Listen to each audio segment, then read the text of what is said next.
been looking for the 78 RPM record, and a guy in Belgium, somehow we lost track of, I mean, back then it was chaotic, so anyway, so a guy from Belgium found it, somehow got a hold of me here on Vashon through the Beachcomber. I don't know how he did that, but anyway, and said, I found this Viva la Congo. What were you three guys doing in the Congo? Anyway, he got the record. So Congo. We organized. He sent it to me, and I got the record now. You did get it, But okay. he got it at a kind of he said a car boot sale, which there's kind of like a garage sale. Yeah. So you recorded this at the radio station, right? Yeah, well, it was, but it was Preston. They had a record. There was a record company putting out. The Congo is a real hotbed of music for Africa in those days. And they had some legendary musicians like Franco. A lot of you wouldn't know him, but And the Colwell brothers. well, Colwell brothers. we worked with some of these guys, and we wrote songs with them. Oh, nice. Anyway, but we were there with a Pan-African group. It was to help the transition to independence, and we were the musical component. Wow. And and this Pan-African group had a film called Freedom, which they made, which is all about a country transitioning to independence.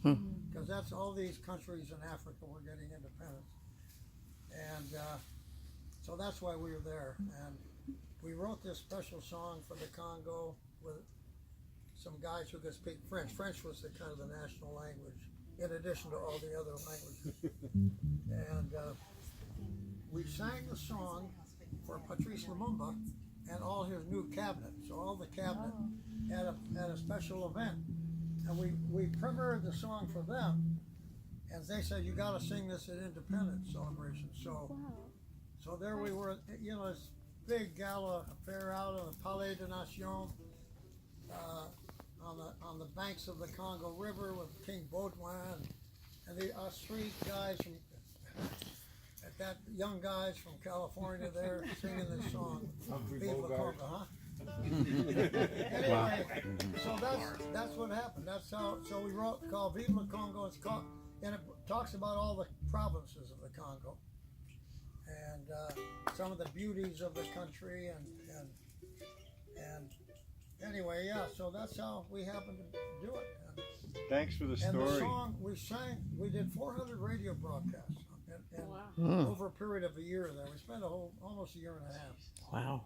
And many years after we left, they were still playing this song every evening or morning after the news. It was kind of became part of the national law. So. Didn't it kind of save your life when some... What's that? Didn't it kind of save your life when some guerrillas, soldiers kind of stopped you? After the mutiny of the Congolese army, which set off a lot of the turmoil there, and there'd be these militias that would be stationed all around, and you drive around, they stop you and they put their guns in the point their guns at you and they say, who are you? And we were known as les Frere Colwell, the Colwell brothers in French. So we'd say, nous sommes les Frere Colwell, we're the Colwell brothers. And they would say, okay, prove it. So we would just sing one of our songs, and they they laugh and say, okay, go ahead, you okay. Wow. So this happened a lot of times. Jeez. Anyway, that's the song still alive? That should The song's still alive there? if you sing it, there are versions, and people kind of made various versions of it for their own provinces. So if you sing it, people recognize it from somewhere, because it's a long time. It's been more than 60 years. So We should send him a recording. Huh? We should send him a recording. We should send him a recording of your new band playing this. Yeah. Yeah, we should. Could sell one record that way.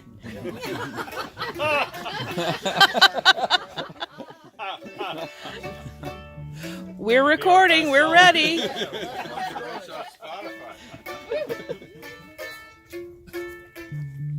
right, so we give it a